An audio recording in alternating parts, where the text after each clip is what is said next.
Kansas. Mm-hmm. It was 26 and a half acres. The house was 5 bedrooms, 3.5 baths, blah, blah, blah. It was $225,000. Wow. I went, if it wasn't 1 a.m. at a bar, right. I'd be calling my accountant so I can wrangle me up some money. Right. Kansas. That's the thing, you got to live in Kansas, though.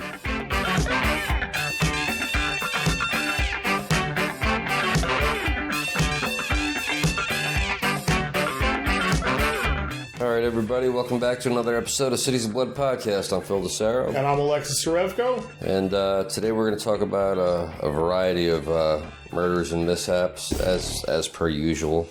Rough day in the community. It really has been. I want to send out our condolences to the family of Deputy Ishmael. It's, I don't know, is it third? Thank you for your service. Yeah, the ultimate sacrifice he made today. Serving his community in a senseless crime over.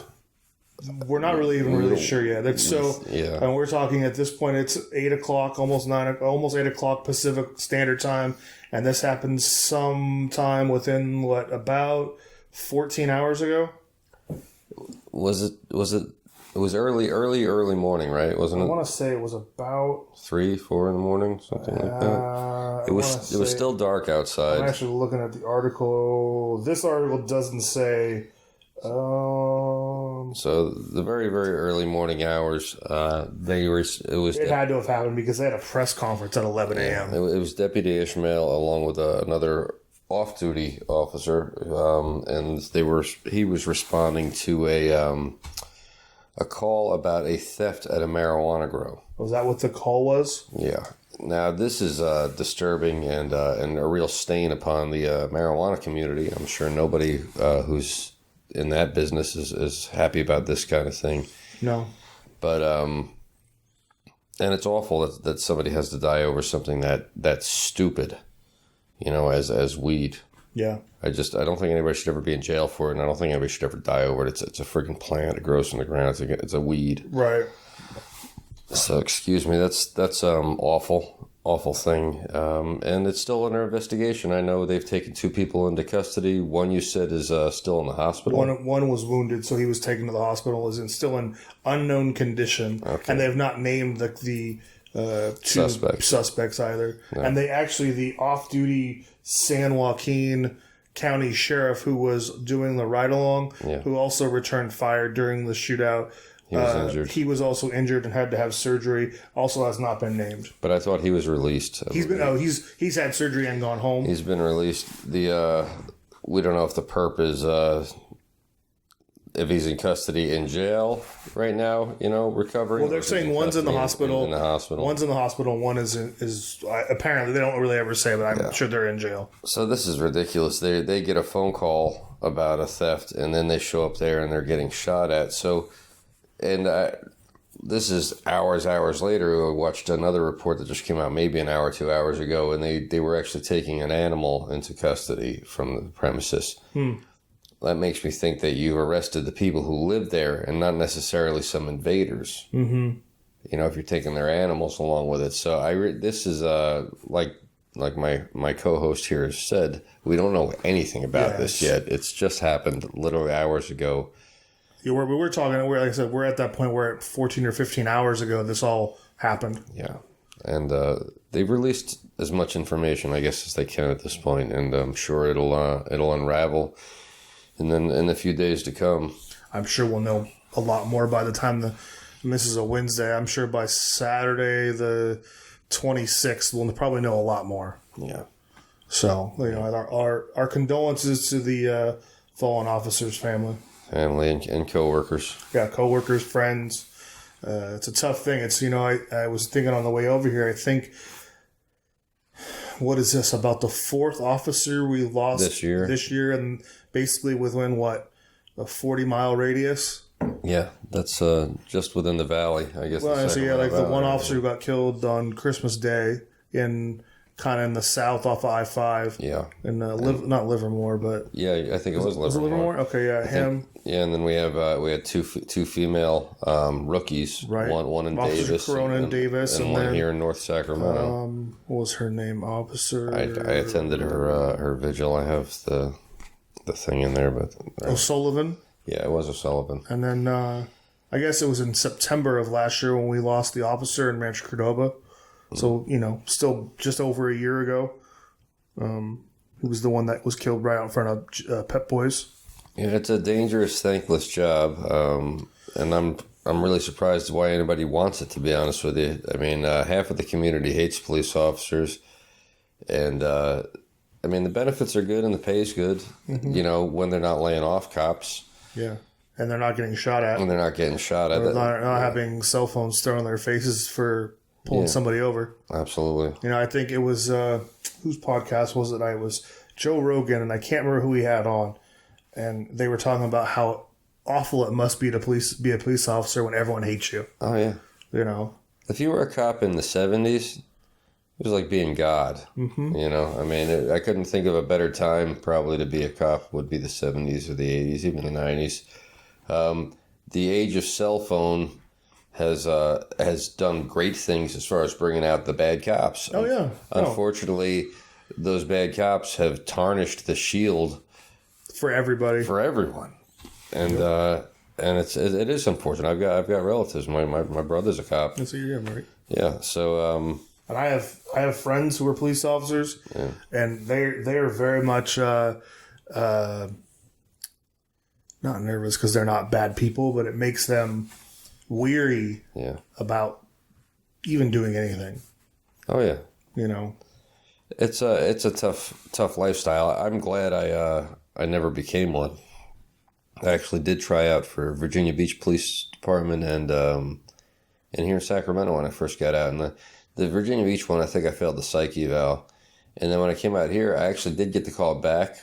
But this was back when cops weren't making anything. Oh. And I had just gotten a pretty good job in IT at the same time. And I thought, 9 to 5, I'm behind a desk and safe all hours, and I'm getting shot at. Okay, right. I'll stick with the IT. And hindsight's 20/20. I probably should have went for the police force, and who knows, would have had a better retirement and better things if I had survived. Yeah, right. Well, at this point, you could almost be retired. Yeah, totally. Because you've been out here 20 years, right? Yeah, just 1998 to 21 years. Okay.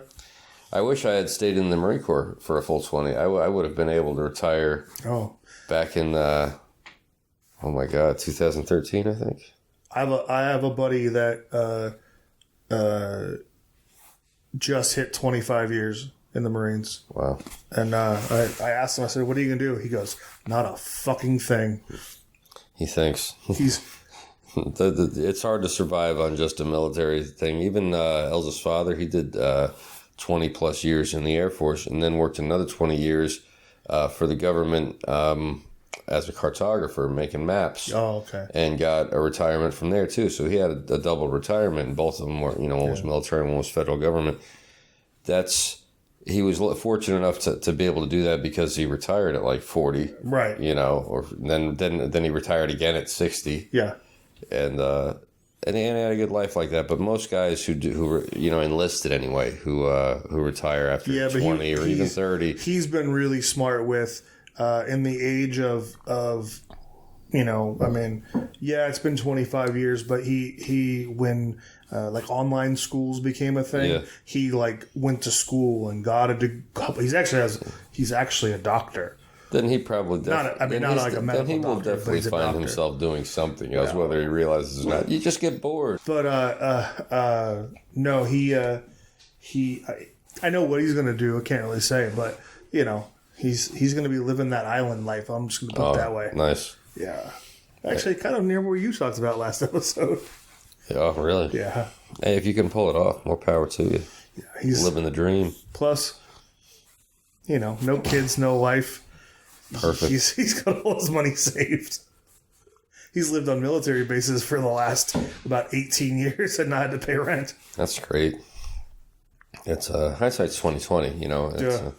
Any guys who are out there and just coming into their 20s and just get their first job, don't screw with the stock market. Buy real estate.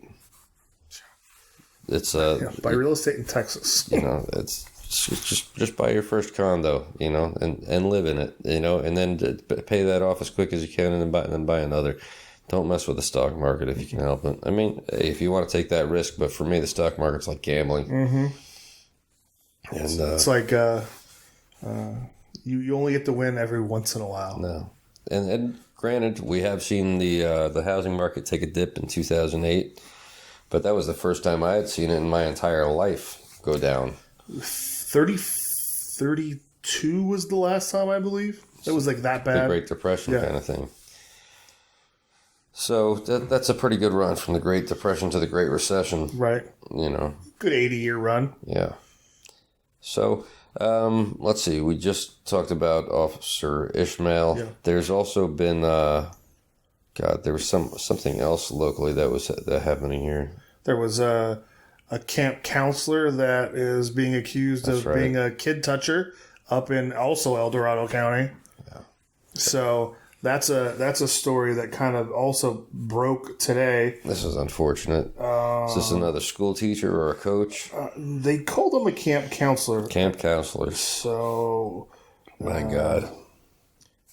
Hold on, let me find the story real quick. I think we're going to need to get some of those Honda robots or something over here to start being like, camp counselors, Boy Scout leaders, teachers, coaches.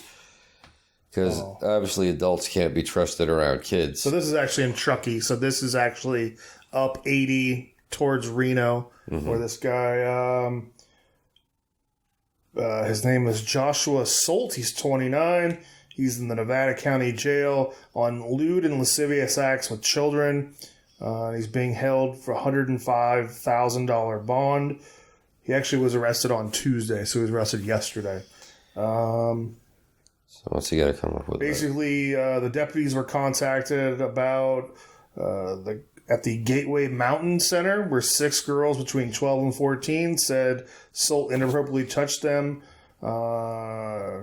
Detectives interviewed him. They learned Solt has a history of being fired from jobs for allegations for him acting inappropriately around girls. That is the end of the story. So he has a history of that from prior jobs, but apparently nobody went and checked. Right. So he's a camp counselor. They didn't do a background check. Great. Good job. This is especially a job like a camp counselor. Wouldn't you think you'd want to do a background investigation on somebody? I would think that if you had to work around children, you would be getting... Why did you get fired from your last job? Right. And if it's anything to do with the allegations, rumors, whatever, steer clear. Right. That's one thing I'm not going to understand ever. And then, of course, adding to that, we had the sad news that longtime local Sacramento country music DJ Dan Cheatham passed away today in Sacramento. And that's, I think even this, again, happened today. And I know I actually have friends who work at the station he was at KNCI for a very long time, and they are all just devastated. Was he retired or was he still? He was still doing radio. I think he was doing radio elsewhere. Okay, but he was still a Sacramento resident. I think he was actually on the Bay Area stations now. Wow. But I mean, he would kind of go from Sacramento, and then I know he worked in Stockton in a while, but he was always lived here. He was always in Sacramento. And I know back in my younger days when I was working retail at the old downtown plaza, I worked at a Western store, and he was always in there. He was just a great guy. Always had a pleasant experience, and I had done a lot of stuff with him charity wise over the years, and he was always a very charitable person. So, their condolences to the people at KNCI and the Cheatham family. Absolutely. So we're going to try to get back onto some murder stuff. Yay! We're going to go international now, just for a short time, because again, we don't have much information. This is another story that's just breaking. And that is 39 bodies found in a truck. Because what's today? London. The 23rd? I believe 22nd. 22nd. It was literally today is breaking news of all the awful shit that happened today. Yeah. And you think 39 bodies, that sounds to me like something you would find in Texas or New Mexico. And obviously it would be, people trying to get across the border who were left by these, cartel or something like that. Or a cartel drug hit, Breaking Bad kind of stuff. Yeah. But in London, you don't expect that in England. No, well, at least I don't anyway. But I'm not English. We're not right. So, but we should ask Moneypenny. But so, anyways, no comment. So, on the 39 bodies that were found, I believe, did you say is it Bulgaria? They were Bulgarian. So they were immigrants that were trying to get into the UK. Well, it's believed to be that they were Bulgarian. Did it say that it said they entered the country through Wales, right? Is that what I was reading? So truck. The question is like, when did they enter the country? It just says southeastern. It says southeastern England. Southeastern England. So, yeah, you're right. The Welsh port of Holyhead. This actually. Now, England's an island, so we're talking about a truck that must have been on a ship. I would guess. And somewhere along the way, these people died, and they don't know the state of decomposition either. I'm going to go with they're about, for Americans, 25 miles east of central London. Because they're saying 40 kilometers. Yeah, I'm just trying to put together how these people just didn't have a voyage by truck. This truck got loaded onto a ship. Yeah, they're still at some point. The quote from the Essex police chief or superintendent. Yeah. Where did I just see it? This isn't much more like those cases where we find shipping containers with full of people. Basically, our inquiries are ongoing to establish what has happened. Is sort of the end of the quote from the police chief. Again, it's so early in these stories that we don't have a background with them. Now, there is a 25-year-old man from Ireland has been arrested on suspicion of murder. Yeah. In custody. Or the driver. He was supposed to be they think he's the driver. Yeah. Excuse me, people. That is 39 people in some sort of truck or container or whatever. The conditions must have been horrific, foul. I can't imagine. Disgusting. I'm sure it's the hazmat team that went in there probably just had to endure some horrific circumstances just cleaning it up. Oh, I'm sure just the whatever you would call it, the suits that they have to wear with the ventilation and the duct tape, like space suits. Yeah, or like the outbreak outfit. Exactly. That's exactly what they've got. You can't go into a situation like that without even having to.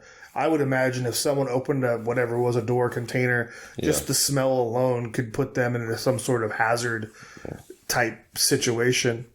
So this going from we're talking about present day. This is October. Right. We know that it's not the dead of winter yet. The conditions of the bodies and everything else is going to probably be horrific. Yeah. So let's take it from England modern day and rewind it to something similar. Okay. But here in California in 1976. Mm-hmm. So in 1976, a big case where a school bus full of children was basically kidnapped, driven to a quarry, and then buried. Right. Luckily, within just a few hours, the people who did this buried the thing and then left and took a nap. I'm not joking. This sounds. I know. I saw this sounds dumb, but so by the time they got done taking their nap and woke up, the kids had dug themselves out. They were the older teenage boys had done it. Yeah, and the bus driver. Right. So they piled something. Was it seats or it was mattresses. Mattresses. I don't know where the mattresses came from, but they piled these. I would think they mean like the seats, because remember in buses they could lay down. Yeah, I think that's bench mattresses, maybe. Well, yeah. So I don't know. I'm gonna have to look up. That was like an unclear part of, because I had that question, like, where the fuck do they get mattresses? But I think that's what they meant. They piled something up in order to climb out, and finally got everybody out, and turns out that it was the son of the person who owned the rock quarry where the bus was at. Well, they were all well off. Yeah, him and I think two other accomplices. Their families were well off. Yeah, right. Their families were well off. And so, but these kids were kind of like the black sheep of the family. They probably weren't doing the right thing, and so they were probably lackeys. Maybe gave him a little shitty job at the quarry or something. He had keys to the quarry, and they thought, hey, let's make some money. Now, here to me, besides just how stupid and just ridiculous the whole bumbling affair was.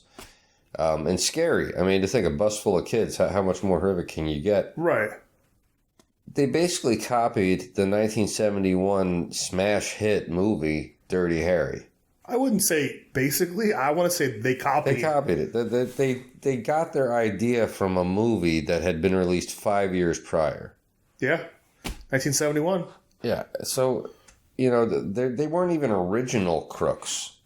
It's... Yeah. They were taking those marijuana pills yeah. and had a brilliant idea. Life was imitating art in the 70s. If you could tell me where that quote is from, I'll send you a shirt like Phil's wearing. Yeah, check that one out. So, yeah. So that's so. Anyways, this is I think we came up on a recent anniversary of that because that was a 1976 case. It's been 41 years, and I know that the ringleader is still in jail. Yeah, the other because he's been busted for doing yeah. He just doesn't follow the rules. He doesn't want to follow the rules, and I guess you can. They keep adding on this time. You can own a business if you're in prison, but he has a Christmas tree farm. Yeah, but he never asked permission, so we got time for that. The other two guys have been out for 20 years or something. Yeah. Because they've been out for a long time. Yeah. They did 8 years maybe. And this dude's done 41. Yeah, and it's, part of me says it serves you right, you son of a bitch, for kidnapping a bus full of kids. I mean, I can't think of a much slimier thing to do. I mean, there's a lot more horrific, monstrous things to do. Yeah, but just slimy. Other than doing other gross things to them, this is pretty fucking slimy. It's pretty bad. Well, they wanted $6 million? Is that what it was? I think so. And for anybody else, watching this, $6 million. Well, back in 1976, $6 million was a lot of money. $6 million is what, about 18 now? Well, hold on. Honestly, you look those up, but I have a disagreement amongst the results you're going to get from that.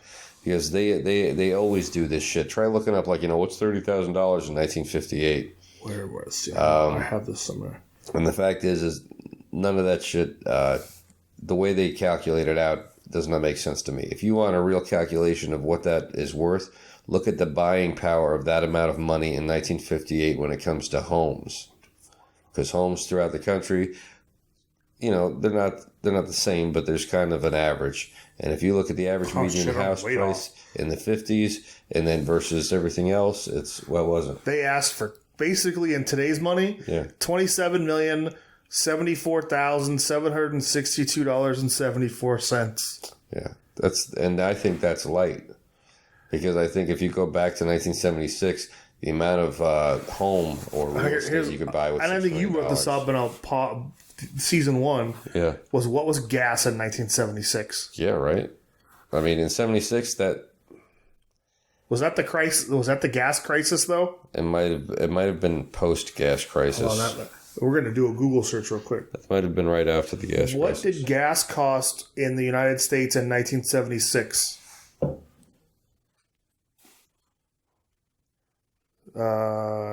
It says it was 59 cents, which probably means it was about 87 cents in California. Yeah. So, because that's the national average. Yeah, 59 might have been 59 in Sacramento. That depends. The Georgia would have been like 30. Right. You know. San Francisco would have been like $1.05. Right. If you really... that's where the fucking refineries are. I liken it to this. In the 1970s, especially 76, the real estate in New York was at an all-time low. It was things were going through some really rough times. And so some very intelligent people were able to buy up a lot of property in the 70s. And then once they cleaned it up in the 80s and 90s, it boomed. And now it's just astronomical. So the amount of property you could have bought in New York for $6 million in 1976 it's a lot. Is worth probably $60 million or more now. I mean, there's an apartment. Hey, there's this orange dude. Yeah. I'm sure you know what I'm talking about. Yeah. His dad spent a lot of money buying New York property in the 1970s. Oh, yeah. Tons of it. Well, he already owned tons of it in the Bronx and everywhere else. He bought even more. That was the prime time to redevelop New York. And that property now, there's the guy who, the CEO of Dyson. Yeah. Right? He just bought like a 90, I think Elsa's going to, I'm screwing this number up, but I think it was, close, it might have been close to 100 million, might have been more than that for an apartment in like Manhattan. This guy, that CEO of Dyson. $90 million. Let me see this. I bet you we can look this up without... And Phil loses his microphone. Right.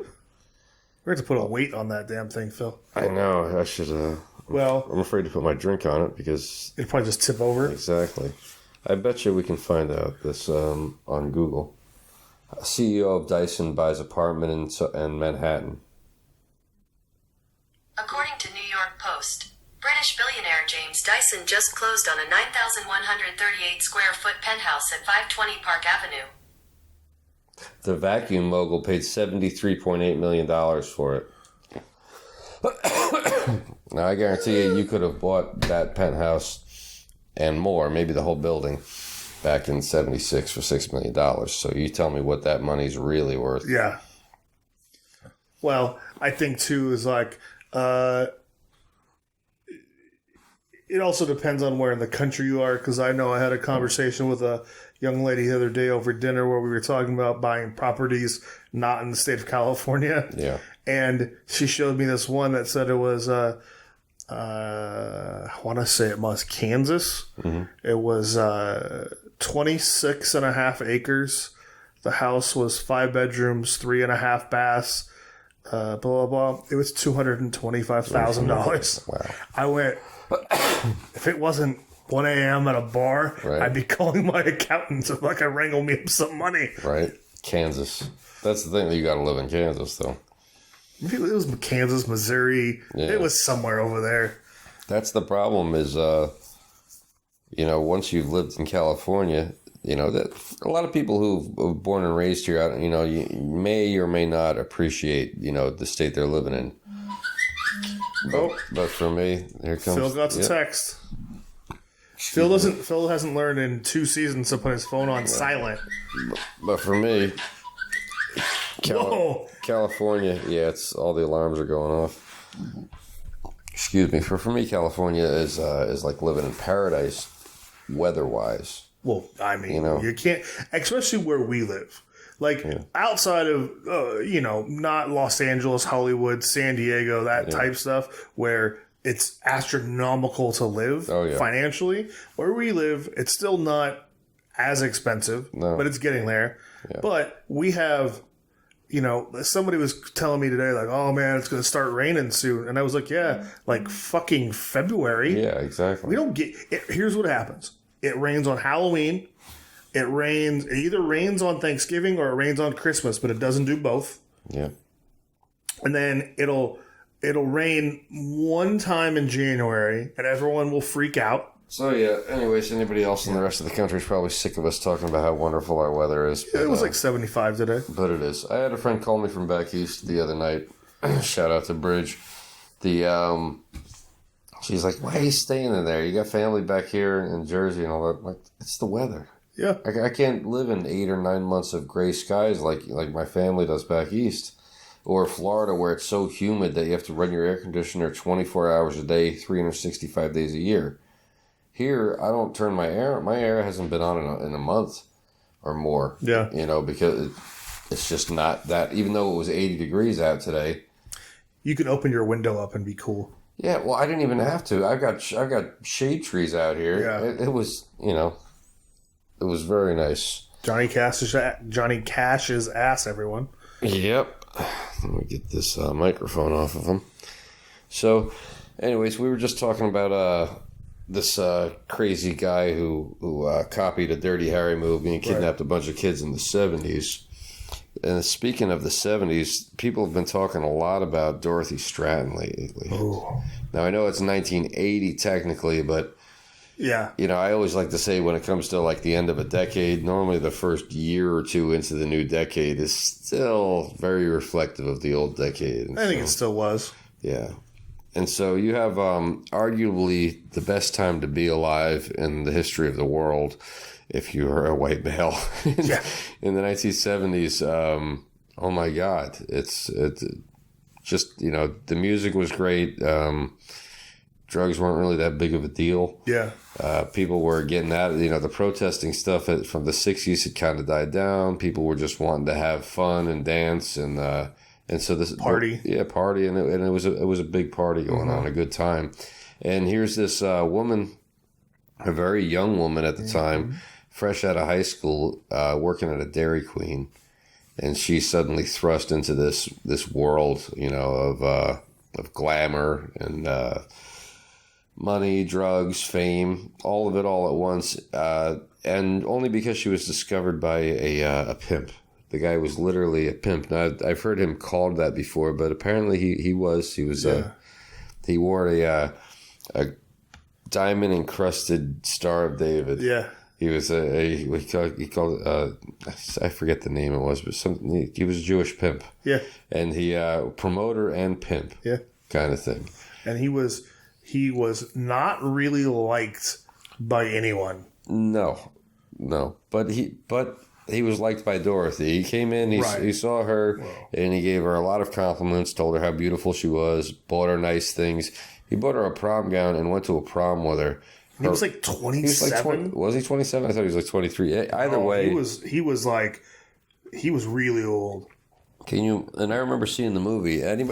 Paul Lee Snyder is his name. Paul Lee Snyder. I was trying to Paul because I know they kept calling him Paul. Anybody who wants to see a good movie from the past, go look up. I'm sure you can probably buy it on YouTube for a couple bucks. Watch Star 80 with Eric Roberts. Eric Roberts, the older brother of Julia. Yeah, and it's a Mariel Hemingway. Mariel Hemingway, yes. Yeah, and that's her story. That's the Dorothy Stratten story. Peter Bogdanovich was the producer.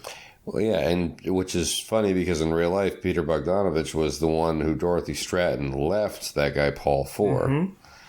So there's a little bit of a love triangle going on.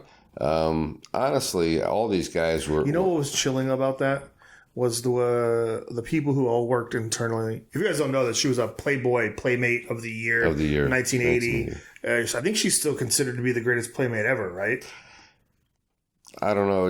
I'm not going to go out and say that. I think, but she certainly because of she's top two at least because of the tragic ending. Yeah. Her fame has lived a lot longer than it possibly would have otherwise. Right. That's because I don't know. I think she was delving into the movies, and I think maybe she could have gotten a show or a show. Peter Bogdanovich may have gotten into it, but I mean, to be honest with you, I see. He was putting her in everything he did. So I see a similarity between her and Anna Nicole Smith. I was gonna say Pam Anderson, but Pamela Anderson was the Canadian beauty that just. So she was she. Yeah. For me, it's the I guess the Dairy Queen thing. Yeah. Not Pam Anderson. Anna Nicole. No. Everybody thinks of Anna Nicole as the bloated drug addict, towards the end. But you go look at Anna Nicole when she was first started out. She was beautiful. Pretty smoking hot. Really just a stunningly beautiful face, and a great body, too, back when she was young. But again, she's a beautiful girl working at Dairy Queen, of all places. Right. But she was also 18 years old. Yeah. I mean, you can't blame a high school kid for having a Dairy Queen job. Oh, I'm not saying anything bad about Dairy Queen. That is the other thing. Let me clear that up, because I watched some of these documentaries and everybody likes to throw the Dairy Queen thing out there. There's nothing wrong with that. I salute Dorothy Stratten and Anna Nicole and anybody else who's ever worked at Dairy Queen just for You shut off again. and shut off again, just for having a job. Right. Because I've dated some beautiful bums. One a couple of years ago that's actually getting married this Sunday. Oh, really? Yeah. So I've been there, and nobody wants a beautiful bum. At least these women had jobs. Right. And so, I mean, they were plucked out of obscurity, one by a pimp and one by like the richest guy in Texas. Yeah. Wasn't that Anna Nicole's husband? Yeah. I mean, he was an oil magnate. 80s. I think he might have been 80-something years old when he met her. Oh, I think he was in his late 90s when he met her. Well, I think that by the time he died, but they, they had a brief relationship, a few years, but it was just enough years for Anna Nicole to marry him. Yeah. And for her to get a lot of money, and they ended up in court over it for a long time, but she got it all. I believe she got a good portion of it. She got her share, whatever you want to call it. Yeah. And now her kids have it all. Yeah, so that was another tragic ending, but it took a lot longer. Wait, we got to go back to this, though. Nowhere near as tragic as Dorothy Stratten. I mean, the poor girl was murdered.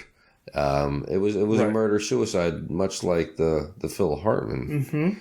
Well, and I think that's what I was trying to say before we got on the Anna Nicole was the chilling thing was everyone who worked at the Playboy Mansion saying, don't go over there. Every single one of them that was in that documentary told her not to go. And she said, it'll be fine. Paul won't hurt me. Jesus. And then of course, Paul blew her head off and blew his own head off. I was actually kind of surprised they showed they blurred it, but they showed the crime scene photo. Oh, did they? At the very end, they showed their bodies laying there. And they said, at first, I said, oh, it's the one from the movie in my head. And then they went, this is the actual crime scene photo. And then when the one girl, who was the roommate or whatever, said, when I walked in, Paul's head was a third of the size it should be. I knew something was wrong. Jesus. So there's that tragedy. And then you want to go into a little bit of I don't know if it's creepy or nice, that that Bogdanovich had married. He was much older than Dorothy, I know. Right, but he married her sister. He married Dorothy Stratten's sister. Yeah, they were married for a long time. She's actually still his, even though they're divorced and I think they have a kid together. Yeah, they're like producing partners. If you ever see him and he's on like the red carpet with multiple people and there's a really older blonde woman, that's her sister. Wow. I think her name was Lori. Wow. That's kind of weird. Luis. It actually just popped up. Luis, yeah. He married her younger sister. Wow. And apparently he still like takes care of her family.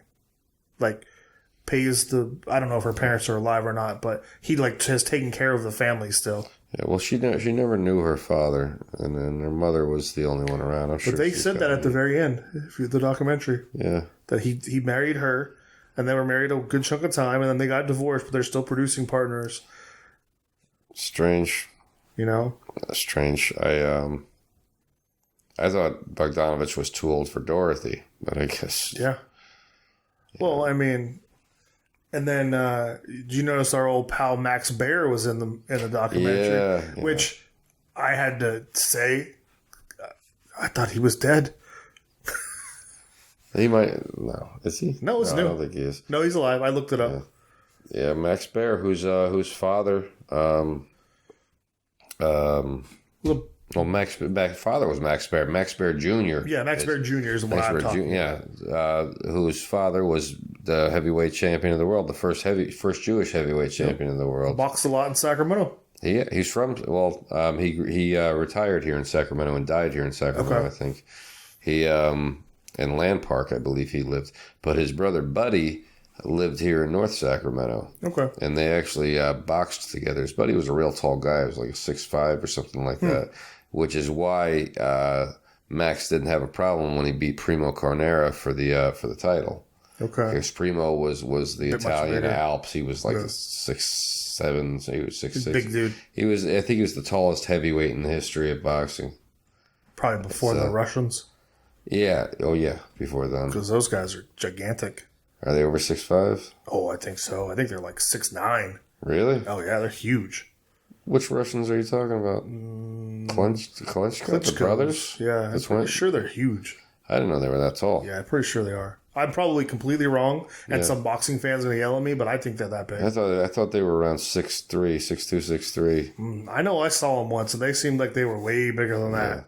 You know who's really tall? Up close. Is we're getting off topic for a second, but for any guys who are watching this out, or girls who can appreciate beautiful people, I was watching Earth Girls Are Easy today.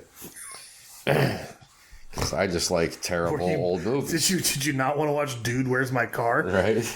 Well, the Earth Girls Are Easy is great to go back and watch. You got to fast forward through some terrible parts, like the musical sequences, which are just terrible. But it is worth watching to see Gina Davis back then in a bikini. Now, I'm not normally into women who are that thin. I like a little more meat on the bones. However, Gina's beautiful face and smile and laugh totally make up for it, and I could see why somebody could fall in love with her back in the day. I got a cousin. She was like 6 foot. I got a cousin. Yeah. I'm not going to say his name, but I may have mentioned him on the podcast before. Gina Davis is right around his age group now. He likes to date now. Oh, yeah? Oh, yeah. I call it dinosaur hunting. Dinosaur. Bastard.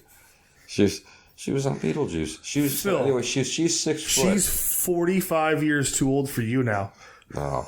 Sorry about the technical difficulties. Having some camera issues again. It's not one thing, it's the next. It always is. So we're talking about Dorothy Stratten, right? Which is an old case, but that's not the only old case that's been in the headlines recently. Well, I think the other one's a little more. It's got about a 20-year difference. Yeah. There is. It was 90s, but 99, wasn't it? I'll check and get the exact date on this. This was such a tragic and shocking case. This is the murder-suicide of Phil Hartman by his wife, Bryn Hartman, whose real name was Vicki Jo Almdahl. Again, 98. So Phil Hartman was anybody who doesn't know, he was a great comedian. There were a lot of hysterical things he's done over the year, from Pee-wee's Playhouse to SNL, several movies I'd seen him in. Was it is it Talk Radio or yes, that was the TV show. Yeah. I think that he was on when he got killed, right? Yeah, I think he was. I think he was on the show when that happened. So incredibly successful guy. We talked a little bit about off camera about this, but this guy before he met Vicki Jo, he was led an incredibly charmed life. He was fortunate enough to where his parents moved from, like, I think Canada down to Southern California at a very young age. So he was able to grow up, in the Southern California lifestyle, partying around Catalina a lot. It seemed he really dug that place, liked surfing, the outdoors, the whole bit. And then his brother, he goes to art school because he is talented besides, comically. And so at a certain point, his brother starts managing rock bands and says, hey, come be a roadie for me. And in the 60s, he ends up being a roadie for Jimi Hendrix and Janis Joplin. I mean, you can't get any more legendary than that, right? 75 episodes of news radio. That's a couple of seasons. It's 3 seasons at that point. Yes, and it would have kept going, and he would have kept going. It was a good show. It was a good show. That's where Joe Rogan came from. That's Rogan, right? The most successful podcast in the world. That's your guy Joe Rogan came from that show. Let's see. Hold on. Let's go. Everyone who was on that show. Andy Dick. I would say Andy Dick, Dave Foley. Yeah, different Kids in the Hall. Maura Tierney. Okay. The redhead? Was that the redhead? Yeah, she was on. I think she's kind of known for, I would say ER would be one of the things she was. Joe Rogan, Candy Alexander, John Lovitz. Yeah. Patrick Warburton. Right, Lauren Graham. Yeah. It was a great cast and a great show. And it's probably forgotten by, anybody who is, too young to really remember it. Right. But that's where Joe Rogan came from, and he's probably the most famous guy out of that bunch now, I guess, right? Now I would say he is, yeah. Now he is. Back then he wasn't. Back then he played the dumb guy on the show. Right. He was sort of the what was his position on the show? He was the sports guy, wasn't he? Or was he the guy who worked on maintenance or something? Again, it's talking 20 years ago. Let's see. I'm sure it'll tell me what he was. He was good in it. He played that part, great. But yeah, that's where he got his big break into acting and comedy and all that. Oh, well, so the show went on without Phil Hartman. Yeah. It went on for another 21 episodes. Okay, so another season, basically. Well, I mean, Joe Rogan's in 96, so that's at least another season. Yeah. So it was a good show. And anyways, the tragic death of this guy, like I said, he led a bit of a charmed life, up until the point he met his wife, or his third wife anyway, because he was married twice before that, right? Which I can totally identify with. But so this guy goes from Southern California to high school, to art school, to suddenly he's roadieing for the biggest bands in the world. Next thing you know, he's designing album covers for some of the biggest bands in the world at the time period, right? Right. And then I guess at some point he decides to go to a Groundlings comedy show, jumps up on stage with them. I don't know. I guess maybe part of their act is where they invite crowd participation. They do. And he did so well. They invited him to just join their troupe, which is pretty friggin' amazing. But from that point on, he meets Pee Wee Herman, Paul Rubin, right, and starts getting some parts and voiceover work and things like that. A lot of people don't realize he did the voiceover, the narration for a movie called Skateboard Madness from like 75 with Stacey Peralta. It was 75 a long or time 76. ago, yeah. It was an early one. Yeah, probably one of his earlier works. Yeah, and after that, he was always doing the TV announcer guy. Yeah, he had a good voice. Yeah, he was perfect for that kind of thing. And then ultimately he got into The Simpsons. He was the voice of a couple of different Simpsons characters. Troy McClure, multiple, yeah. So the guy was everywhere.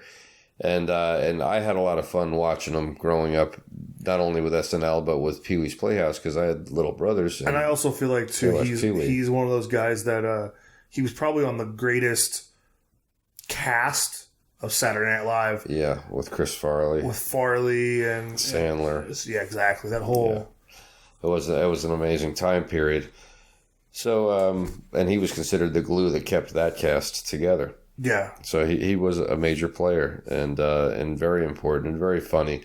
And so his loss, I can't emphasize enough for anybody who was a fan or just watched the acting community, watched comedy. It was a big loss. So his third wife, he was married 3 times, like I said, which I can identify with. But the first wife was a young marriage. How many times have you been married, Phil? I was 3 times, and I'm out. So well, if you marry the same person twice, does it count as another marriage? I'd have to ask my father that. He's the only person I know who did that. Oh, I have 2 friends. Oh, really? I won't say their names. My father married my mother twice. Yeah, I have two friends whose parents I remember getting divorced, and they're still married again. Crazy. But so the first marriage was a young marriage. Second marriage was a woman who was an actress, with him. I think from the Groundlings or somewhere along there. And then Then he meets the woman who's going to kill him. Right. Now, fun fact, when he was with the Groundlings and when he was working with Pee Wee Herman and all that, anybody who's a fan of the old Pee Wee Herman stuff and the show especially, is it Miss Yvonne? Do you remember from the show? Yes. Yeah. Miss Yvonne is Charlie's mother from It's Always Sunny in Philadelphia. Oh, I knew that. A lot of people don't. I watched It's Always Sunny in Philadelphia for like 2 seasons before that finally smacked me upside the head. What's the Cowboy Charlie? That's Lawrence Fishburne. Lawrence Fishburne, right? Yeah. It was Pee Wee had an all-star studded cast until his career took a shitter because of some child pornography, or he got caught whacking off in a theater. Yeah, right? I think the child porn got proven. That was later. I also think that was proven that he was set up. Was it set up? That was bullshit. Okay, well, the first time was... But he did get caught for jacking off in the movie. Yeah, it was a movie theater. He was jacking off in a porn movie theater. I mean, that's what you're supposed to do. I mean... whatever, Pee-wee. Okay, wait, hold on. Change of subject a little bit. Yeah. Did you live here when there was that one on Watt Avenue was still going? Yeah. Okay. Yeah. I couldn't remember when they tore it down. Yeah, that's... and we had them in my town, in Toms River. It's... my buddy, I remember, he just cracked. He cracked. One night, for some reason, my best friend just kept busting all these jokes about jizz moppers. Jizz mopper. What's a jizz mopper? Jizz mopper is the guy who cleans up the booths in those dirty, theaters, because they're not, most of the one we had in our town wasn't like a theater. It had, I guess, booths type thing, where you go in and you're alone in a booth and, a video screen comes on, or maybe a girl behind the glass. I don't know. I never went into one. But me and my buddy got pissed drunk one night, and we're down, I think, Bayville or something, and we're like walking back towards Toms River, and on the right-hand side of the road was one of those places. And so we're drunk as hell, and we kind of stumble in there. We're just cracking up reading the titles of some of the porn because it's funny. Oh, it's still funny. And so as we're in there, we see a guy come through the back door with a mop and bucket. And we fell down laughing. I mean, like hysterical, because it was we saw a real life jizz mopper, and just couldn't control ourselves laughing. But that and you guys were like 15, so I don't know how the hell we ended up on this topic. Oh, it's because we were talking about Pee Wee jacking off in the theater. Pee Wee Herman, yeah. So back to Paul Rubens, yeah. Right. So Paul Rubens' father was a war hero too. Yeah. Yeah, like a Rambo kind of guy. So you imagine how his relationship with his son must have been. I don't know. Anyways, because Paul's not really that macho of a guy. Anyway, back to Phil Hartman, his tragic demise. And meeting wife 3, the killer. Yeah, so he meets this younger woman, she's 10, 15 years younger than him. And, tall, blonde, Hollywood type. Came to Hollywood, changed her name from Vicki Jo to Bryn, pretentious bullshit. And she just wanted to be... Bryn is very elitist. Oh, she wanted to be famous. She wanted to be a star. So she started, she started dating Rob Reiner. And somehow, one of the people on a thing I watched said that, Phil Hartman thought that was a plus that she had dated Rob Reiner before him. Like it's some type of pedigree for, she was screwing a director before me, so... because she fucked somebody famous before you? I don't know. I don't see that. Did Rob Reiner get her in anything? He gave her a part in a movie called North, where she brings drinks into the this guy North, somebody else, this kid North and somebody else. And that's it. North is about a kid who tries to emancipate himself from his own family, and it sounds like I only know that because I worked in a movie theater, and that movie was out when it was on. I don't believe it stayed long. It sounds awful. It had some funny moments, but so she got a bit part in that, and I think that might be the only thing she ever got a part in. But she she wouldn't leave him alone, or her husband, Phil Hartman, as far as like trying to get attention for her, work for her. She made him go on Howard Stern and bring her along. And there's a whole Howard Stern episode with Phil Hartman and his wife on there. And Howard's just like drooling over the whole time and talking about how sexy she is. And, her name's Bryn. Isn't that sexy? It's made up. Yeah. But she was just loving the attention she was getting from that bullshit interview thing. Yeah. And she would go to SNL, with him, with her husband, of course, would go into the writers' rooms, sit on other guys' laps, flirt, whatever. I guess Phil didn't care. She was, one person said she caught her doing cocaine in the bathroom, but it's SNL, so whatever, Yeah. She asked her if she wanted a line. But Bryn had a coke problem, and Bryn clearly had her, went to rehab, had a relapse, that kind of thing. From the thing I watched, Andy Dick got blamed by John Lovitz for Bryn's relapse and for her killing Phil Hartman. That's how upset John Lovitz was when the news came out, and his reasoning behind that was that 6 months prior they were all at a party or something at Phil Hartman's house. And Bryn asked Andy, with her girlfriend, "Oh, Andy, do you have any cocaine?" Well, of course he does. He's Andy Dick. Andy Dick. And so out comes the cocaine and everybody has a good time. But I believe that was maybe the beginning of her relapse.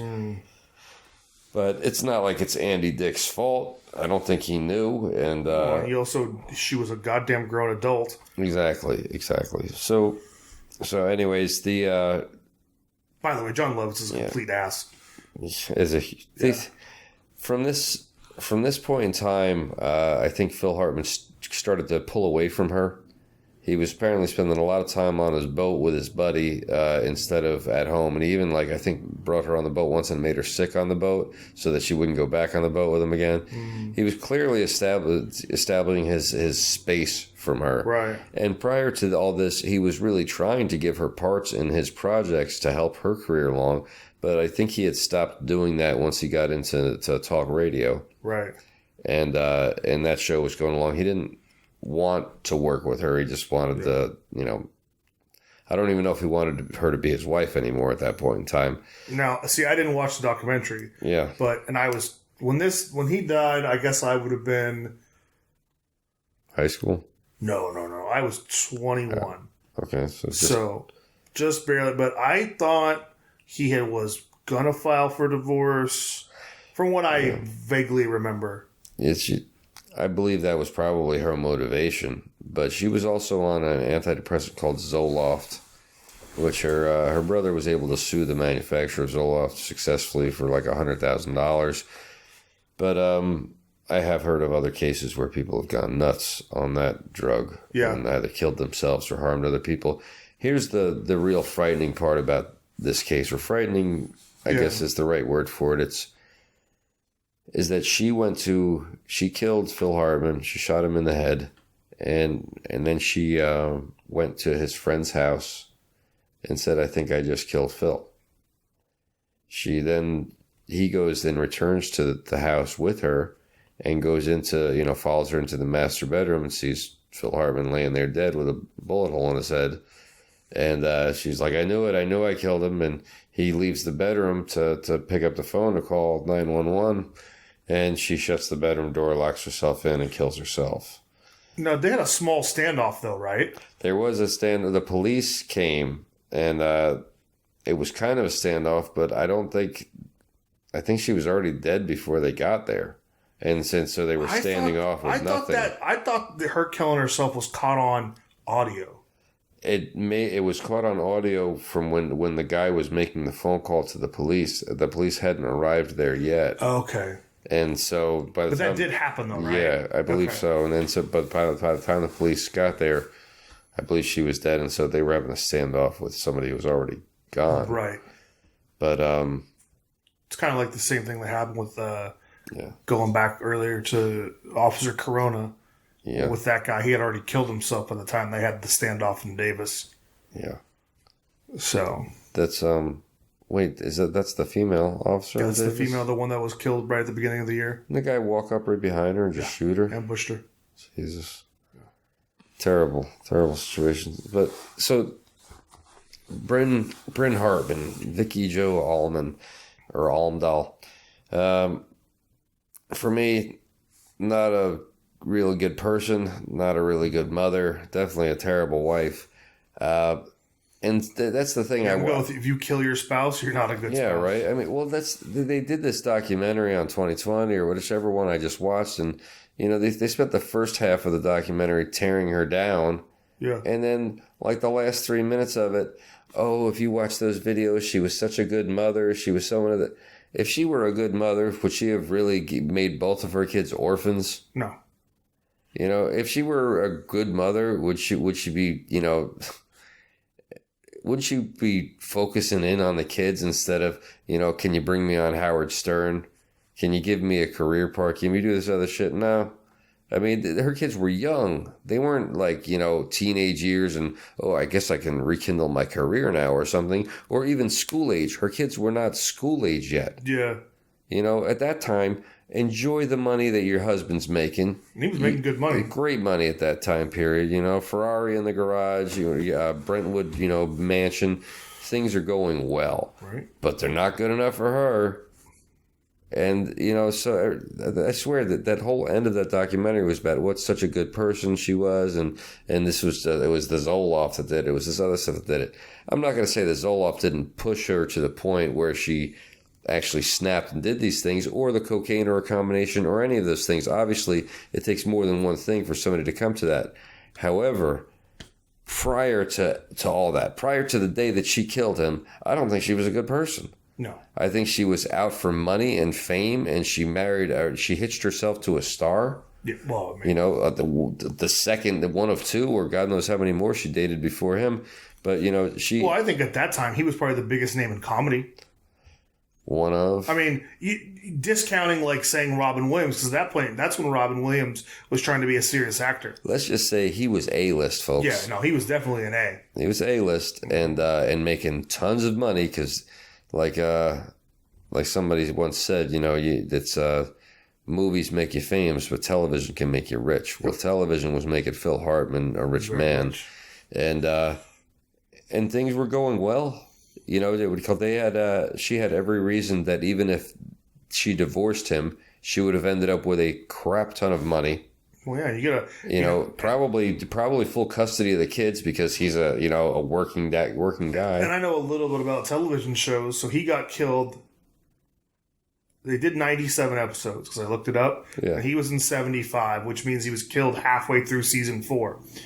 You always get a huge raise when you hit season 5. Wow. Whether you're a comedy, drama, doesn't matter. You hit season 5, you get a big ass raise. That's why a lot of television shows end at 4 seasons. So they were... Well, thank you for that tidbit. Yeah. I did not know that. This just goes to show you how bright the future was for the Hartmans. And this woman, ended all that. And so the kids were taken by, I think, it might have been her brother and sister or something like that, and raised in the middle of the country and everything else. And for me, it's like, terrible tragedy. I mean, the ultimate tragedy that they lost both of their parents. You orphaned these kids. It's great that they had... It's going to go. It's great that they had an extended family, but ultimately, the loss that they suffered is just immeasurable, and my heart goes out to them. Yeah. And they'll never be the people that they would have been had they been raised by their parents in California. Or like the celebrity father that they had. Exactly. They were robbed of that experience. Because those kids would be, 25 and 26 now? I think maybe 27 even. Okay. One of them is, the daughter's married. I think she has a business with her husband. The kids are all right, but still the loss that they had, to me, is immeasurable. I mean, I'm sure financially they're okay. Yeah. Life's a little bit more than money, man. Yeah. That one's, it's just rough. Just really rough. Anyways, we're not going to, I don't know, we've been talking maybe an hour or more now, right? Yeah, about an hour and a half. Plus with camera problems. So thank you for watching the show. We appreciate it. I know we covered a lot of different... We covered late Officer Ishmael. Yeah, and some Hollywood tragedies. From the past. from the past, the English tragedy from today. Yeah, the kid toucher from yesterday. Yeah, the kid's buried in a school bus from 76. It was basically the copy of a movie from 71. Yeah. So we time traveled today, and we went over to England and back, and we were all over the place. Beam me up, Scotty. Yep. That's what we need. That next episode, we'll do that. Yeah. Yeah, and I'll play you some Bigfoot audio I have. Oh, great. On the next footage. Sweet. Teaser. All right, folks. Thanks for watching. I appreciate it. It's another great day at City's Blood Podcast, huh? Peace, everybody. Have a good one.